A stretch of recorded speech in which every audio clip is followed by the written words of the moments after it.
भगवान श्री नारायण की महिमा, युगों का परिचय। प्रलय के जल में मार्कंडेय जी को भगवान के दर्शन तथा भगवान की नाभि से कमल की उत्पत्ति। भीष्म जी बोले, ब्राह्मण, आपने भगवान श्री रामचंद्र जी की महिमा का वर्णन किया। अब पुनः उन्हीं श्री विष्णु भगवान के महात्म्य का प्रतिपादन कीजिए।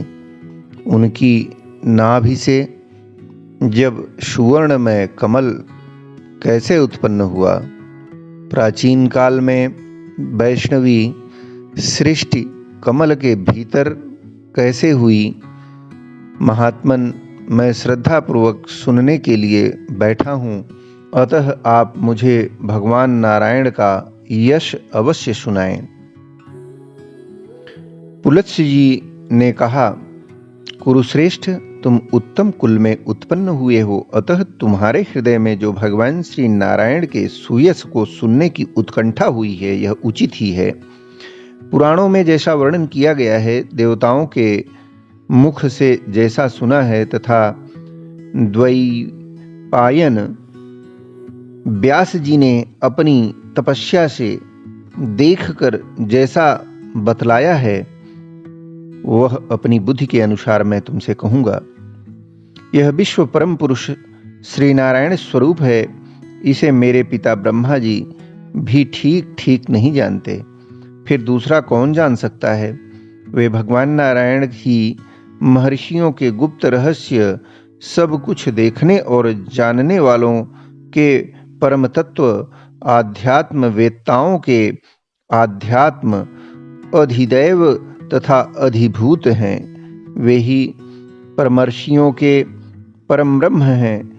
वेदों में प्रतिपादित यज्ञ उन्हीं का स्वरूप है। विद्वान पुरुष उन्हीं को तप मानते हैं, जो कर्ता, कारक, मन, बुद्धि, क्षेत्रज्ञ, प्रणव पुरुष, शासन करने वाले और अद्वितीय समझे जाते हैं।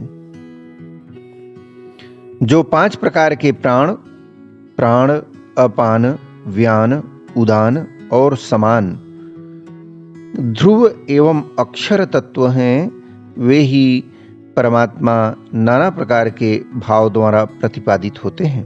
वही परम ब्रह्म है तथा वे ही भगवान सबकी सृष्टि और संहार करते हैं। उन्हीं आदि पुरुष का हम लोग यजन करते हैं। जितनी कथाएं हैं, जो श्रुतियां हैं, जिसे धर्म कहते हैं, जो धर्मपरायण पुरुष हैं और जो विश्व तथा विश्व के स्वामी हैं, वे सब भगवान नारायण के ही स्वरूप माने गए हैं। जो सत्य है, जो मिथ्या है, जो आदि है, मध्य है और अंत में है, जो सीमा रहित भविष्य है, जो कोई चर अचर प्राणी है तथा इसके अतिरिक्त भी जो कुछ वस्तु है, सब कुछ पुरुषोत्तम नारायण ही हैं। कुरुनंदन, 4000 दिव्य वर्षों का सत्ययुग कहा गया है। उसकी संध्या और संध्यांश 800 वर्षों के माने गए हैं। उस युग में धर्म अपने चारों चरणों से मौजूद रहता है और अधर्म एक ही पैर से स्थित होता है। उस समय सब मनुष्य स्वधर्मपरायण और शांत होते हैं। सतयुग में सत्य, पवित्रता और धर्म की वृद्धि होती है। श्रेष्ठ पुरुष जिसका आचरण करते हैं, वही कर्म उस समय सबके द्वारा किया और कराया जाता है। राजन, सत्ययुग में जन्मतः धार्मिक अथवा नीच कुल में उत्पन्न सभी मनुष्यों का ऐसा ही धर्मानुकूल वर्ताव होता है। त्रेतायुग का मान 3000 दिव्य वर्ष बतलाया जाता है। उसकी दोनों संध्याएं 600 वर्षों की होती हैं। उस समय धर्म 3 चरणों से और अधर्म 2 पदों से स्थित रहता है। उस युग में सत्य एवं शौच का पालन तथा यज्ञ यागादि का अनुष्ठान होता है। त्रेता में चारों वर्णों के लोग केवल लोभ के कारण विकार को प्राप्त होते हैं। वर्ण धर्म में विकार आने से आश्रमों में भी दुर्बलता आ जाती है। वह त्रेता युग की देव निर्मित विचित्र गति है। द्वापर 2000 दिव्य वर्षों का होता है। इसकी संध्याओं का मान 400 वर्ष का बताया जाता है। उस समय के प्राणी रजोगुण से अभिभूत होने के कारण अधिक अर्थपरायण, शठ, दूसरों की जीविका का नाश करने वाले तथा क्षुद्र होते हैं। द्वापर में धर्म 2 चरणों से और अधर्म 3 पादों से स्थिर रहता है। दोनों संध्याओं सहित कलियुग का मान 1200 दिव्य वर्ष है। यह क्रूरता का युग है। इसमें अधर्म अपने चारों पादों से और धर्म एक ही चरण से स्थित रहता है। उस समय मनुष्य कामी, तमोगुणी और नीच होते हैं। इस युग में प्रायः कोई साधक, साधु और सत्यवादी नहीं होता। लोग नास्तिक होते हैं। ब्राह्मणों के प्रति उनकी भक्ति नहीं होती।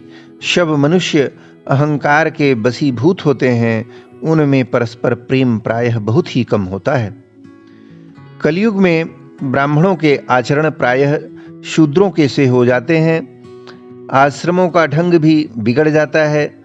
जब युग का अंत होने को आता है उस समय तो वर्णों के पहचानने में भी संदेह हो जाता है। कौन मनुष्य किस वर्ण का है यह समझना कठिन हो जाता है। यह 12,000 दिव्य वर्षों का समय एक चतुर्युग चौकड़ी कहलाता है।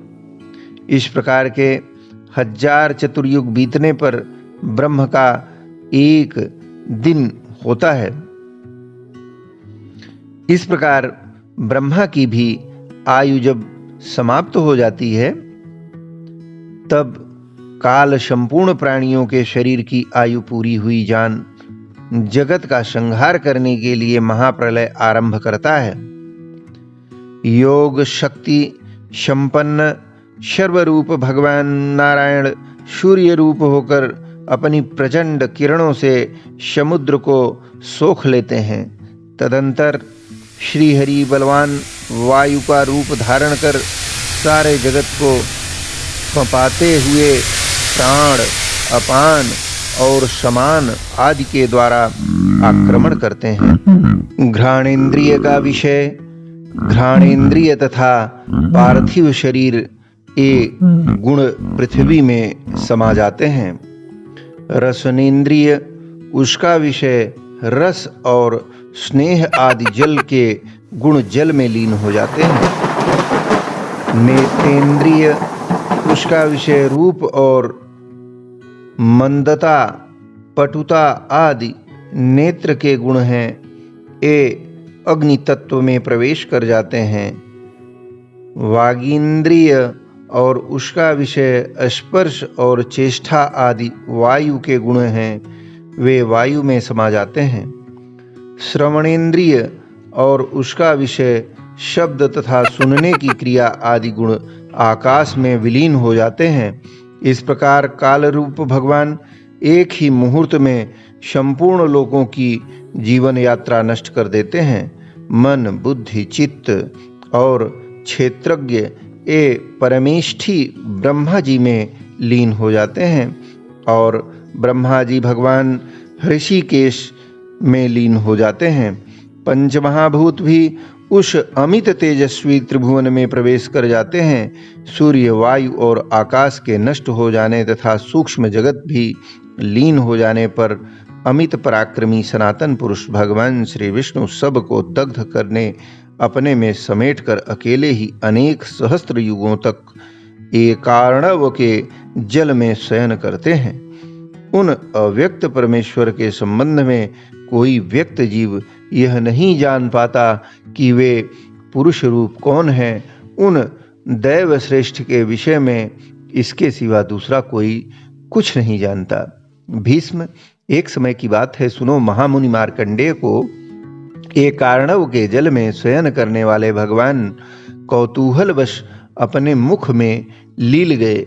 कई हजार वर्षों के आयु वाले वे महर्षि भगवान के ही उत्कृष्ट तेज से उनके उदर में तीर्थ यात्रा के प्रसंग से विचरते हुए पृथ्वी के समस्त तीर्थों में घूमते फिरे। अनेक पुण्य तीर्थों के जल से युक्त वन और नाना प्रकार के आश्रम उन्हें दृष्टिगोचर हुए। उत्तम दक्षिणाओं से संपन्न यज्ञ द्वारा यजन करने वाले यजमानों तथा यज्ञ में सम्मिलित सैकड़ों ब्राह्मणों को भी उन्होंने भगवान के उदर में देखा। वहाँ ब्राह्मण आदि सभी वर्णों के लोग सदाचार में स्थित थे। चारों ही आश्रम अपनी अपनी मर्यादा में स्थित थे। इस प्रकार भगवान के उदर में समूची पृथ्वी पर विचरते बुद्धिमान मार्कंडेय जी को 100 वर्षों से कुछ अधिक समय बीत गया। तदंतर वे इसी समय पुनः भगवान के मुख से बाहर निकले। उस समय भी सब ओर एक अर्णव का जल ही दिखाई देता था। समस्त दिशाएं कुहरे से आच्छादित थी। जगत संपूर्ण प्राणियों से रहित था। ऐसी अवस्था में मार्कंडेय जी ने देखा कि एक बरगद की शाखा पर एक छोटा सा बालक सो रहा है। वह देखकर मुनि को बड़ा आश्चर्य हुआ। वे उस बालक का वृत्तांत जानने के लिए उत्सुक हो गए। उनके मन में यह संदेह हुआ कि मैंने कभी इसे देखा है। यह सोचकर वे उस पूर्व परिचित बालक को देखने के लिए आगे बढ़े। उस समय उनके नेत्र भय से कातर हो रहे थे। उन्हें आते देख बाल रूपधारी भगवान ने कहा, मार्कंडेय, तुम्हारा स्वागत है, तुम डरो मत, मेरे पास चले आओ। मार्कंडेय बोले, यह कौन है जो मेरा तिरस्कार करता हुआ मुझे नाम लेकर पुकार रहा है? भगवान ने कहा, बेटा, मैं तुम्हारा पितामह, आयु प्रदान करने वाला पुराण पुरुष हूं। मेरे पास तुम क्यों नहीं आते? तुम्हारे पिता अंगिरस मुनि ने पूर्व काल में पुत्र की कामना से तीव्र तपस्या करके मेरी ही आराधना की थी। तब मैंने उन अमित तेजस्वी महर्षि को तुम्हारे जैसा तेजस्वी पुत्र होने का सच्चा वरदान दिया था। यह सुनकर महातपस्वी मार्कंडेय जी का हृदय प्रसन्नता से भर गया। उनके नेत्र आश्चर्य से खिल उठे। वे मस्तक पर अंजलि बांधे नाम गोत्र का उच्चारण करते हुए भक्तिपूर्वक भगवान को नमस्कार करने लगे और बोले, भगवान, मैं आपकी माया को यथार्थ रूप से जानता हूं। इन एकार्णव के बीच आप बाल रूप धरकर कैसे सो रहे हैं? भगवान ने कहा, ब्राह्मण, मैं नारायण हूं, जिन्हें हजारों मस्तकों और हजारों चरणों से युक्त बताया जाता है। यह विराट परमात्मा मेरा ही स्वरूप है। मैं सूर्य के समान वर्ण वाला तेजोमय पुरुष हूँ। मैं देवताओं को हविष्य पहुँचाने वाला अग्नि हूँ और मैं ही 7 घोड़ों के रथ वाला सूर्य हूँ। मैं ही इंद्र पद पर प्रतिष्ठित होने वाला इंद्र और ऋतुओं में परिवत्सर हूँ। संपूर्ण प्राणी तथा समस्त देवता मेरे ही स्वरूप हैं। मैं सर्पों में शेषनाग और पक्षियों में गरुण हूँ। संपूर्ण भूतों का संहार करने वाला काल भी मुझे ही समझना चाहिए। समस्त आश्रमों में निवास करने वाले मनुष्य का धर्म और तप मैं ही हूँ। मैं दया परायण धर्म और दूध से भरा हुआ महासागर हूँ तथा जो सत्य रूप परम तत्व है वह भी मैं ही हूँ। एकमात्र मैं ही प्रजापति हूँ। मैं ही सांख्य, मैं ही योग और मैं ही परम पद हूँ। यज्ञ क्रिया और ब्राह्मणों का स्वामी भी मैं ही हूँ। मैं ही अग्नि, मैं ही वायु, मैं ही पृथ्वी, मैं ही आकाश और मैं ही जल, समुद्र, नक्षत्र तथा 10 दिशाएं हूँ। वर्षा, सोम, मेघ और हविष्य, इन सब के रूप में मैं ही हूँ। क्षीर सागर के भीतर तथा समुद्रगत बड़वाग्नि के मुख में भी मेरा ही निवास है। मैं ही संवर्तक अग्नि होकर सारा जल सोख लेता हूँ, मैं ही सूर्य हूँ, मैं ही परम पुरातन तथा सबका आश्रय हूँ। भविष्य में भी सर्वत्र मैं ही प्रकट होऊंगा तथा भावी संपूर्ण वस्तुओं की उत्पत्ति मुझसे ही होती है। विप्रवर, संसार में तुम जो कुछ देखते हो, जो कुछ सुनते हो और जो कुछ अनुभव करते हो, उन सब को मेरा ही स्वरूप समझो। मैंने ही पूर्व काल में विश्व की सृष्टि की है तथा आज भी मैं ही करता हूँ। तुम मेरी ओर देखो मार्कंडेय, मैं ही प्रत्येक युग में संपूर्ण जगत की रक्षा करता हूँ। इन सारी बातों को तुम अच्छी तरह समझ लो। यदि धर्म के सेवन या श्रवण की इच्छा हो तो मेरे उदर में रहकर सुखपूर्वक विचरो। मैं ही एक अक्षर का और मैं ही 3 अक्षर का मंत्र हूँ। ब्रह्मा जी मेरे ही स्वरूप हैं। धर्म, अर्थ, काम रूप त्रिवर्ग से परे ओंकार स्वरूप परमात्मा, जो सब को तात्विक दृष्टि प्रदान करने वाले हैं, मैं ही हूँ। इस प्रकार कहते हुए उन महाबुद्धिमान पुराण पुरुष परमेश्वर ने महामुनि मार्कंडेय को तुरंत ही अपने मुख में ले लिया। फिर तो वे मुनिश्रेष्ठ भगवान के उदर में प्रवेश कर गए और नेत्र के सामने एकांत स्थान में धर्म श्रवण करने की इच्छा से बैठे हुए अविनाशी हंस भगवान के पास उपस्थित हुए। भगवान हंस अविनाशी और विविध शरीर धारण करने वाले हैं। वे चंद्रमा और सूर्य रहित प्रलयकालीन एकार्णव के जल में धीरे धीरे विचरते तथा जगत की सृष्टि करने का संकल्प लेकर विहार करते हैं। तदंतर विमल मति महात्मा हंस ने लोक रचना का विचार किया। उस विश्वरूप परमात्मा ने विश्व का चिंतन किया एवं भूतों की उत्पत्ति के विषय में सोचा। उनके तेज से अमृत के समान पवित्र जल का प्रादुर्भाव हुआ।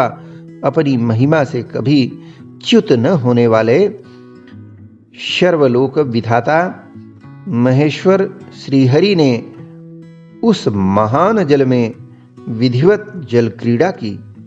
फिर उन्होंने अपनी नाभि से एक कमल उत्पन्न किया, जो अनेक रंगों के कारण बड़ी शोभा पा रहा था। वह सुवर्णमय कमल सूर्य के समान तेजोमय प्रतीत होता था।